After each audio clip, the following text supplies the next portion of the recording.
দেবের অ্যাকাউন্টে ঢুকেছে গরু পাচারের টাকা। এনামুলের ডায়েরির পাতা পোস্ট করে বোমা ফাটালেন শুভেন্দু অধিকারী।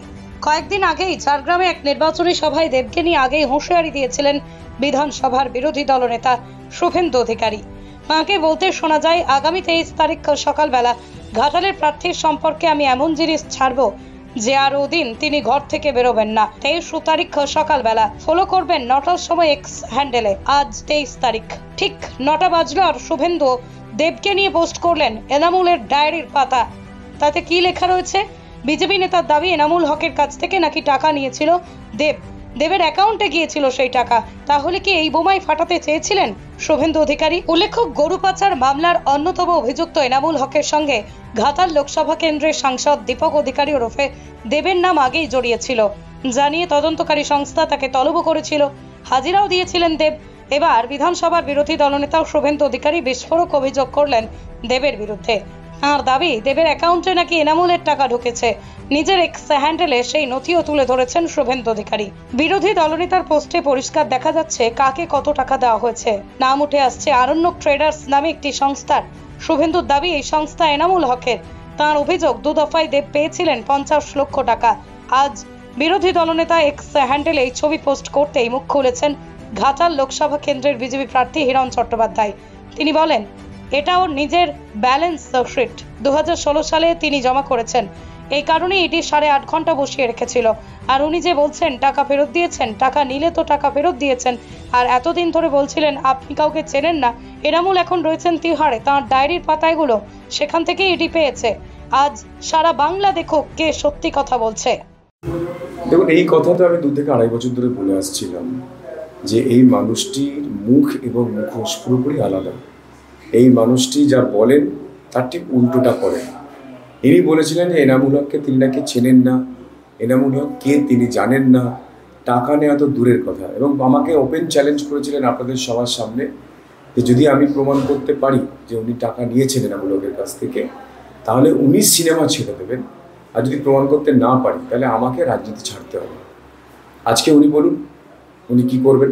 সারা বাংলা, সারা ভারতবর্ষ, সারা পৃথিবীর মানুষ আজকে দেখছেন যে এই মানুষটা কত নির্লজ্জ, এই মানুষটা কত বড় মিথ্যেবাদী, এই মানুষটা কত দুর্নীতিগ্রস্ত। আমরা পরিষ্কার দেখতে পাচ্ছি যে দেব ভেঞ্চার্স এন্টারটেনমেন্ট কি ভেঞ্চার্স প্রাইভেট লিমিটেড, সেখানে এনামুল হকের কোম্পানি আরণ্যক ট্রেডার্স থেকে 25 লাখ দুটো টাকা ঢুকেছে। এবং এটা ওনার নিজের ব্যালেন্স শিট। উনি যে ব্যালেন্স শিট 2016 সেই যেটা জমা করেছেন ইডিকে, যে কারণে 8.5 ঘন্টা ধরে ওনাকে বসিয়ে রেখে দিয়েছিল এবং যে কারণে উনি বলছিলেন যে আমি তো টাকাটা ফেরত দিয়ে দিয়েছি। তাহলে টাকা নিয়েছিলেন, টাকা ফেরত দিয়েছেন। আর এতদিন ধরে বলছিলেন যে আপনি কাউকে চেনেন না। আর এনামুল যিনি আছেন এখন তিহাড় জেলে, তার ডায়েরির পাতা এগুলো, যে কবে কাকে কি দিয়েছে, কাকে মোবাইল দিয়েছে, কাকে ওনাকে মোবাইল দিয়েছে, ওনাকে ঘড়ি কিনে দিয়েছে। দেখুন আপনারা, 5 লক্ষ টাকার উপরে জাস্ট ডায়েরিতে লেখা আছে। সেইখান থেকেই তো ইডি পেয়েছে। এনামুল হকের ওই ডায়েরির পাতা থেকেই তো ইডি পেয়েছে। আজকে সারা বাংলা দেখুক, আমার কিছু বলার নেই। বাংলার মানুষ দেখুক যে কে সত্য কথা বলছিল, কে অধর্মের সঙ্গে আছে। এটা বাংলার মানুষের উপরে ছেড়ে দিলাম। এদিকে নিজের ওপরে ওঠা অভিযোগ অস্বীকার করে পাল্টা বিজেপিকে খোঁচা দিয়েছেন দেব। শুভেন্দুর পোস্টের পর পাল্টা উত্তর দিয়েছেন তিনি। নিজের এক্স হ্যান্ডেলে পোস্ট করে দেব লিখেছেন, আমার ভদ্রতা কিন্তু আমার দুর্বলতা নয়। একই সাথে সংবাদ মাধ্যমের মুখোমুখি হয়ে দেব বলেন, এই তথ্য শুধু ইডি, সিবিআই আর হাইকোর্টের কাছে ছিল। শুভেন্দু দা কি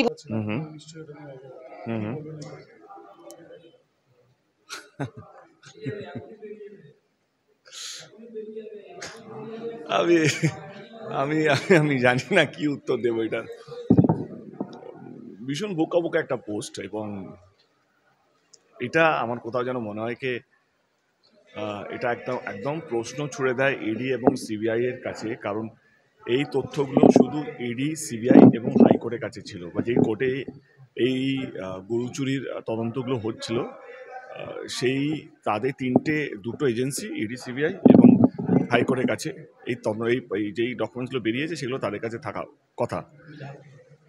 এইটা শুভেন্দুদা কি করে পেল? তার মানে কি শুভেন্দুদার সঙ্গে ইডি, সিবিআই ডাইরেক্ট লিঙ্ক আছে? কি যা ডকুমেন্ট এখান থেকে হচ্ছে ডাইরেক্টলি ওনারা কি একে পাঠিয়ে দিচ্ছেন? এটা আমার প্রশ্ন। আজ অবধি আমি এই কেসটা নিয়ে এই কারণে বলিনি, কারণ আমার মনে হয় একটা তো প্রসেস থাকে ইনভেস্টিগেশনের, and I am not accused in the case.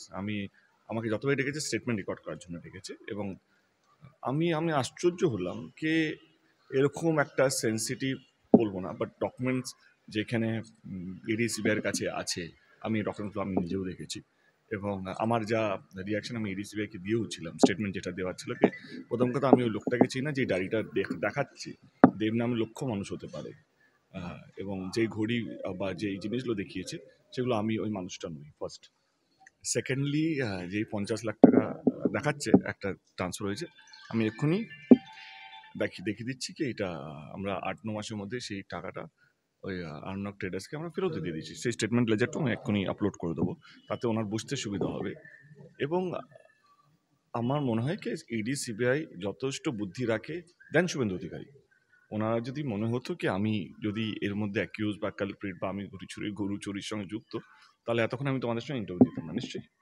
তো সেই জায়গা থেকে, এবং এত একটা হাওয়া গরম করা হলো 3 দিন ধরে, কি বিশাল কিছু আসবে, এবং এই ধমকানো চমকানো ব্ল্যাকমেলিংয়ের যে রাজনীতি, কে এবং আমার মনে হয় এটা দুঃখজনক, মানে, এবং শুভেন্দুদার মতন এত পোড় খাওয়া রাজনীতিবিদ, এবং আমি সম্মান সকালে মেসেজও করেছি শুভেন্দুদাকে, এটা কি দরকার ছিল এইসব, মানে, কারণ আমাকে তো রিপ্লাই করতে হবে আলটিমেটলি লাস্ট ডে, কর্মীদের একটা মনোযোগ খুব দরকার, এবং আমি যদি রিপ্লাই না করি, আমি যদি চুপ করি, যেরকম আমি আজ অবধি চুপ ছিলাম গরু চুরি নিয়ে, আজ যেহেতু ডকুমেন্টস বেরিয়ে গেছে তো আমি বলতেই পারি কি ডকুমেন্ট কেন বেরোলো, তাহলে কোথা থেকে বেরোলো, তাহলে আমাকে তো আমার উত্তর দিতে হবে, কারণ আমার ভোটার আছে, আমার কর্মীরা আছে যারা বুথ লেভেলে কাজ করবে, এবং আমার নিজের ফ্যান্স আছে, আমার নিজের পরিবার আছে।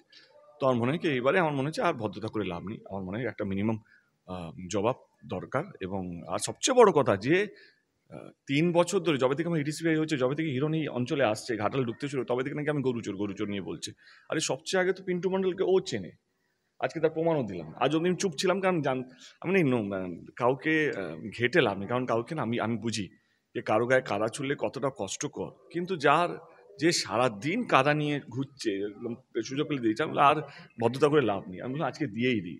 তো পিন্টু মণ্ডলের সাথে হিরণ আমাদের মানে 2013, এই যে পেপারটা আছে আমার 2013 কাটিংটা, যেহেতু আমি যখন আছে আমার কাছেও সমস্ত ডকুমেন্টস রেডি আছে, তার জন্য আমি এখনো ঘুরছি কে, এবং তাহলে তো উনিও গরুচোর, কারণ উনিও পিন্টু মণ্ডলের সঙ্গে কাজ করেছেন, পিন্টু মণ্ডলের সঙ্গে টাকা নিয়েছেন, তার মানে উনিও গরুচোর।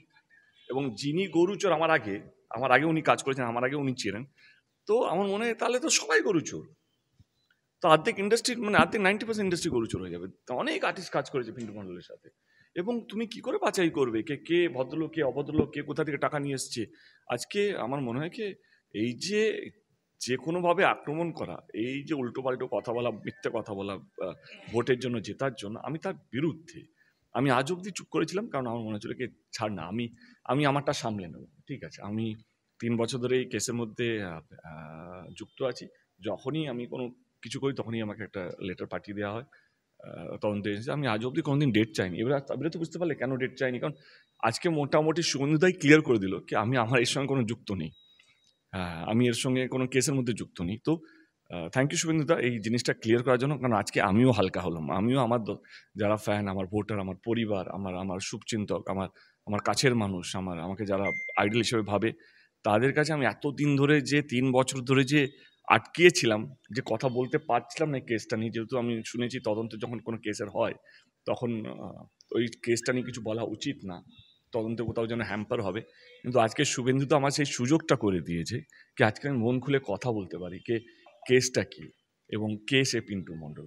এবং পিন্টু মণ্ডলের সঙ্গে শুধু আমি একা না, আমার মনে হয় হিরণ তো আগে আছে আমাদের, এবং যত বড় সুপারস্টার আছে, নাম বলো না, আমি নাম নিতে চাই, যেমন জিদ্দা হোক, যিশুদা হোক, শুভশ্রী হোক, পায়েল হোক, সবাই এক চিটিয়ে কাজ করেছে। তো আজকে জাস্ট বিকজ আমি পলিটিশিয়ান বা একটা দলে হয়ে কাজ করছি বা একটা দলের সাংসদ, তো আমাকেই গরুচোর বলা হচ্ছে, এবং প্রমাণ এখনো অব্দি করতে পারেনি। এবং আমার সত্যি খুব খারাপ লাগলো, দুঃখজনক লাগলো, হিরণকে বাঁচানোর জন্য শুভেন্দু এতটা নিচে নামতে হলো। আমি শুভেন্দুকে ভাবি, মুখ্যমন্ত্রী হিসাবে ভাবি কি ভাই, যদি বিজেপি যদি কোনো দিনও যদি জিতে, তো সেই দিনও হয়তো শুভেন্দুদার সুযোগ আছে মুখ্যমন্ত্রী হওয়ার।